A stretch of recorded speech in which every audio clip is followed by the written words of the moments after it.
Ladies and gentlemen, boys and girls, welcome back to the podcast and the YouTube channel. Sal Vetri here, and today we are going to be breaking down the March 20th Friday European, the LEC. You're going to have the Championship League for the LEC, which is going to be League of Legends European League. They're going back online. The United States is going to be coming back as well, 5 p.m. Eastern Time. Huge, $50K to first contest. That'll be Saturday. I'll have content for that. I'll also be on Awesemo with Alex Baker, Awesemo himself, from 4 p.m. to 5 p.m., a little live before lock action over on the Awesemo YouTube channel. But for right now, we're going to be covering the 5-game slate tomorrow. That starts at 1 p.m. Eastern Time. And if you're watching this later, it's going to be today. I'm recording this about a day in advance. But we have all the totals. We have probably what is likely to be most of the starting lineup, since you don't really see much transactions and changes in terms of starts when it comes to the LEC so far this year, at least from 14 games to when they took their break. So we're going to go through it like we usually do. Again, a lot more people are going to get interested in this stuff with Turkish soccer now ending and just bigger prize pools coming to the League of Legends, and it's seeming like the only sport that's going to survive any type of shutdowns of the leagues because they can just go online like some of these leagues already have. So with that being said, we do have now 3 leagues back in action. If you're brand new here, you get any value from this video or any of my previous content, be sure to hit the subscribe button on YouTube, notification bell, really do appreciate it. This is also going to be up on the podcast versions, so whatever podcast platform you're listening on, if you want to hit the subscribe button, it also helps a lot over there. Trying to get to 20,000 YouTube subscribers, and we're just a few hundred away, so all the help there is greatly appreciated. I also have Patreon content if you're interested in that. There's a link down below to that as well. And with that being said, without further ado, let's go into it by position. I'll be sure to hit on some strategy just for the people who are probably new here in terms of how to be building your lineups. I'll say right off the top, just by analyzing lineups and seeing how things are going, I am now not against, since the fields are getting much bigger and sharper as well, people stacking a lot, I am not against rostering a top liner, a jungler, or a support player in the captain spot. That is not an optimal build if you're playing cash. That is not the way that you want to go about this. You should stick to your mid laners and your ADC or AD carriers. But if you're playing tournaments, the team rosterable position is the only position I have excluded from my Fantasy Cruncher settings when it comes to building groups and building teams for the captain spot. They're the only one I've excluded. And then also whoever I have in my captain spot will be the team that I have 4 players from. That is another rule that I have set. It's going to be specific for each day, for which types of players, if I don't want to have the jungler in there, things like that. So that's just kind of a strategy right off the bat. So yes, support players, we just saw a support player take down the whole tournament in the captain spot, split 3 ways. And we've seen some similar things as well. And now that these contests are going to be going from only a few thousand entries to now 18,000 entries as of Saturday's contest, you're going to see that those things happen, instead of happening once every 2 weeks, they're going to start happening weekly, multiple times a week, because there's just a lot more lineups in there. And it's a way to just avoid being duplicated, the biggest thing that you want to do. So starting with the top liners, top laners, whatever you would like to call them, you're going to have a situation with the Vegas odds being out where it's always going to be priced off of Vegas odds. We'll see here. You usually end up getting a good amount of these players. Every single top laner who's playing on these 5 teams, or these 5 games, 10 teams, has started every single game. So again, in the Euro League compared to China, where they're substituting in players probably on a daily basis, a different player is starting on at least one team. What you've seen here is a lot of just consistency in terms of who's in these starting lineups. I think a player that does stand out, and it's not going to offer you all that much in terms of if you're looking for from your top laner just overall points upside, but if you're looking for the win upside at a cheaper price point, again, I apologize if I'm pronouncing some of these names wrong, but Orome. So Orome at 6,200 has a favorite chance here of minus 435, and that's where you're going to get the win upside pickups. Now, the problem is it's priced for a reason. You're not getting a ton of kills. 1.71 average kills is one of the worst here. That's why it's priced a little bit lower. You do get assists upside, second most assists. So average assists, 5.7 per contest is the second most. So there is upside there, and a pretty decent sized favorite. So it depends on where you're stacking, but that's a cheaper option. All the upper tier options, Wunder at 79% win rate, a 435 favorite as well. Going to just lead this slate by a wide margin in assists with 110 on the year, 7.9 per contest. That's obviously fantastic. If you're just looking at overall kills and upside there, well, then you can go all the way up to the top for Alpharia and Bwipo, whatever it might be. You're just going to get the most there for over 3 kills per contest. So obviously the upper range, depending on which teams you're going to stack, is where you should focus on. If you want to look back at 2019 total stats from both the summer and spring, you're going to see Wunder, you're going to see Bwipo standing up there with the most assists and the most kills. So there's a lot more consistency from those buckets up top. Depends on where you want to stack. The biggest favorite is going to be OG here, just this team in general, 625 favorite. Pretty hard to ignore a 625 favorite. In the parity, I should point out, you're not really seeing much parity all that much. So the Origin Gaming, they're at 625 favorites. This is not like the NFL where a huge underdog will win often. In League of Legends, these huge underdogs aren't winning much, and on the flip side of that, these huge favorites are winning a ton. So that's why stacking these teams, and now that there's more of them on this slate instead of a 2 or 3 game slate, you have 5. There's just going to be naturally less dupes. So yes, the 625 favorite probably has the best win chance, 71% wins on the entire year. But trying to get down to some of those other favorites that are still 300 favorites, if you're just talking about the misfits at price points for Dan at 6,600, things like that, if you're trying to stack there's a lot of upside as well because they're just going to be lower owned if you're talking GPPs. So moving over to the mid laners now, one of the highest scoring positions. Pretty much the exact same thing here. Outside of just Vitality Gaming, where they've had Selfie start 2 matchups compared to Saken starting 12, every other player has started every single spot. Lineups will be confirmed later in the day as well, probably later tonight, early tomorrow morning. But you get more upside here as well. The price points are going to be nice on these players. Nemesis is a not sneaky, but depending on where you want to go, a 556 favorite is obviously fantastic for Fantech. So you get the price point at 7,400. It's priced up there, but you're also getting the most assists from a player outside of perks all the way up at the top. So a nice discount of $800 for 6.7 assists per contest. The problem is just average kills. As a mid laner, you're not getting any kills there. Just 24% of the team's damage is one of the lower ones on the slate. You're getting 2 kills per contest. That's not great. So picking up a lot more points with the assists, it just seems like $8,200 perks is somewhere that you're going to want to go here. A 435 favorite. Again, this is just a situation where G2 Sports, you're going to get some cheaper prices at other positions, but they're a 435 favorite, 79% win rate, and you're getting the kills. Like 4.5 kills is the highest on the slate by a decent margin for any of the favorites. Some of the underdogs have 4.0 kills per contest type of numbers, and that's really good, but you're not going to probably get the win here when you're a 400 underdog, plus 400 underdog in most spots. So perk stands out a lot here, at least early on for me. And then definitely going to have pieces of some of these other players, especially when you get the cheaper price points. But the $8,200 tag, it's just not enough of a drop off, at least from that second and third place, for me to get away from it right now. Going to support, again, I'm not totally against playing supports in the captain spot, depending on if you're playing a lot of lineups. If you're telling me that you're only playing one lineup, yeah, I'm probably not going there in a GPP. But even then, like, you're going to have more upside in terms of not having a duplicated lineup if you do get unique with those types of builds. And they do win. They don't win often, but when they are winning, there's not going to be as many people playing them, so you will have an upside there. So for some of the support players, again, every single one of these teams is starting the same players every single day, except for Vitality. They've had Steelback starting 6 games so far this year, and Jack Troll starting 8. So those are the only differences right there. In terms of who's been more effective, it really is straight up in the air. They both have 4 kills on the year in their starts. Again, Jack Troll started 2 more games, so I guess Steelback's been a little bit more effective. Kill participation is actually really high for Steelback at 75%. So at 4,600, still a large underdog, but that's the only situation where you'll have to see who's starting from any of the supports unless there's just some sort of unforeseen news that we haven't seen all year long. But again, once again, supports are going to be cheaper generally because they don't pick up a lot of kills. They're just going to end up going out there and getting a ton of assists. And again, for G2, like this is the team that you're probably going to want to at least stack one side of.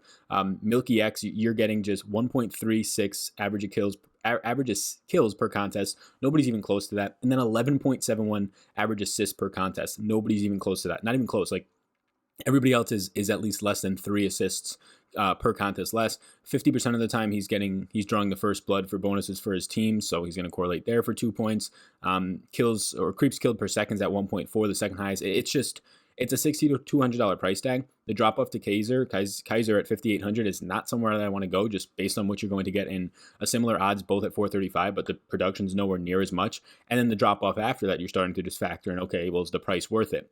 It seems like Milky X is somebody that's going to be in a ton of lineups just from a stacking perspective, and even as like maybe a one-off if you're not trying to stack both sides, which again, back-to-back years now as we go from all of 2019 for the summer and spring up until now's spring league halfway through or so, averaging over 11 assists per contest. Nobody else is even above 8.5 right now. So pretty strong, clear. Other options, that are cheaper. You're going to have Destiny as a 625 favorite on the Origin team. So that's at least good to count on the win upside for a cheaper price point of 5,200 for a position that is consistent for the most part, outside of having a stud on this slate. But you're still going to get a situation where all these rest of these studs that are favorites are averaging like 8 assists per contest. So the idea of just going down to sort of the cheapest one does make some sense to me, or getting down to some of the cheaper ones, maybe the one with the biggest upside. Most of them are hovering around 10, 12 kills outside of Milky X at the top with 19. So if you were to fade and if you're playing 150 lineups, I doubt you're probably putting 150 of the same player in there, but maybe you are. But if you were to fade at least in one or some of the lineups, then I would probably I would rather get down to the bigger favorites that have just similar stats in terms of destiny, and then ending up at just $50 or $5,000 from the Fantix team. So getting over to the ADC carrier, these are going to be another high scoring position if you're new here. The mid laner and the ADC carrier. ADC carrier goes to the right, causes a lot of damage. They go to the right with the support, so they have somebody to kind of support them, like it says. Mid laner goes right up the middle where most of the fighting is, so you're going to see more kills on average for these types of positions, and a good amount of assists as well. Kill participation, which is assists, kills, how often they are involved in kills for their team. These will also be naturally higher than some of the other positions. Same thing for First Blood because they're just more active. So when you come here, there's actually a lot to choose between because pretty much all these favorites, a lot of their scores are going to be pretty high for the players here. You're going to see, and it's also important to point out that if you've been playing the China League of Legends, they play 3 rounds, best of 3. So if somebody wins the first 2, it's a 2 out of 3 sweep. You get a bonus for round 3. In the European and United States, which starts Saturday, you're only getting 1 round. So like fantasy points per game, you're usually going to get like somewhere in the 80s or 90s for some of the China League players. It's going to be, if for a really good player, like in the 30s here or upper 20s. So that's just something to point out. They're playing a third of the matches, so just divide that by like a third pretty much. It's the same type of scoring. So it's just a 1 round, sudden death at that point. Sort of a showdown for each of these in a way. But you do have a ton of great options here, and it really depends on where you're going. Once again, like all the G2 or G2 esports players are going to be wildly expensive, and you're seeing that with caps here at 8,400, the highest price that I've seen since I started playing over the last week or so.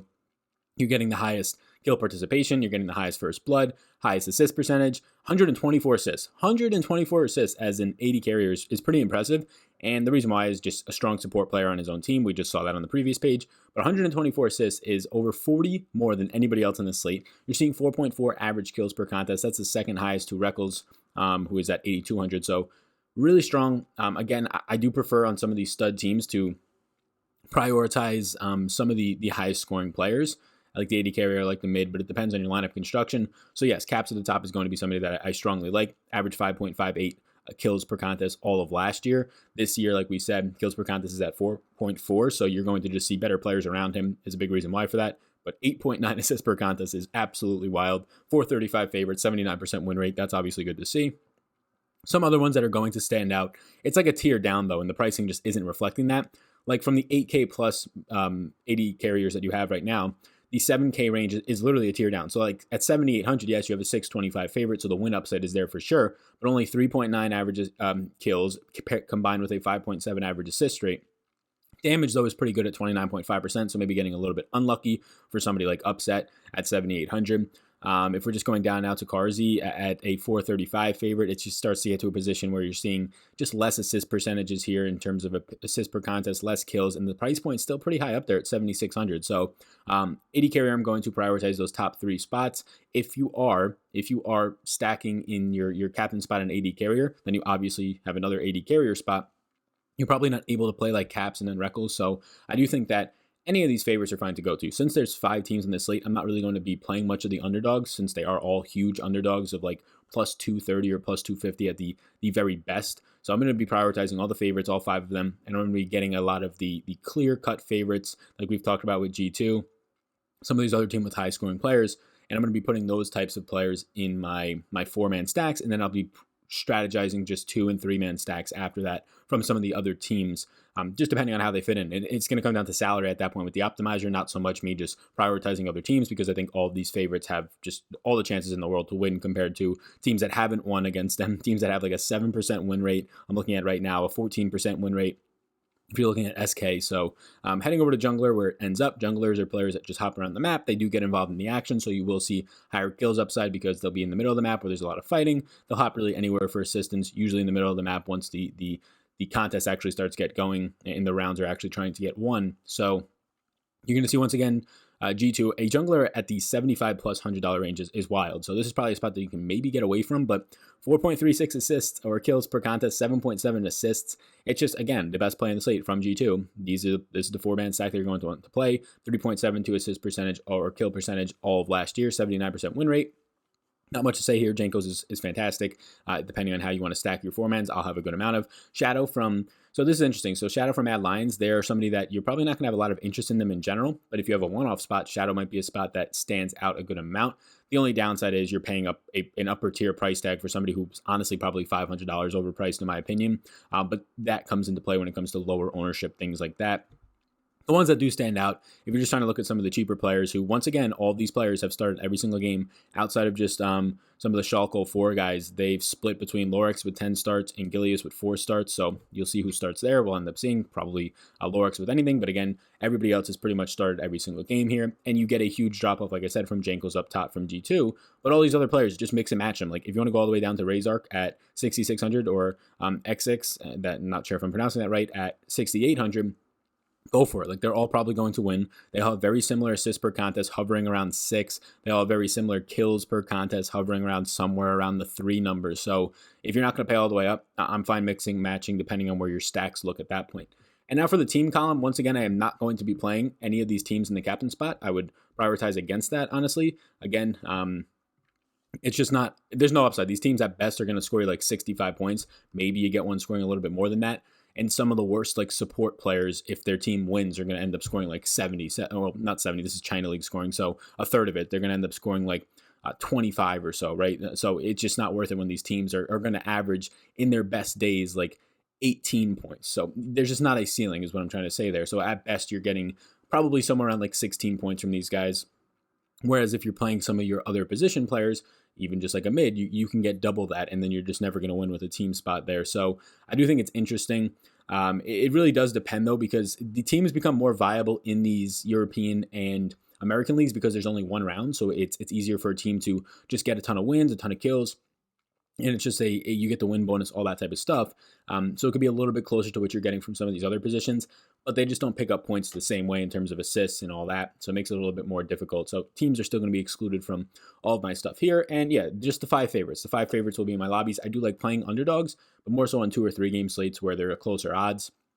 These teams just probably aren't going to lose. Like maybe one team loses out of these 5, but it probably doesn't end up mattering all that much. And I also don't think that it's going to happen where the smallest favorite is a minus 323 favorite. In like the NFL, that's like a 7-point favorite, an 8-10 point favorite. And there's a lot less parity here than in the NFL where any team can win on any given Sunday. Here, it seems like the favorites just always end up winning. So if you're just trying to look at some stuff here, Dragon control percentage for OG is just fantastic. G2 as well is good. You're just looking at combined kills per minute as well, just to see their upside. G2 is going to lead that by a wide margin. Jungle percentage, all these things that will just kind of tell you how they play, how secure they are as a team in general. So you are getting G2 at 5,600. I'm probably just not going to get there though. Like, yes, they look like the team that individually looks fantastic, but I'm not stacking the guys that I'm. So if I make a 4-man stack, I'm not putting the team in that because it limits your upside in my opinion.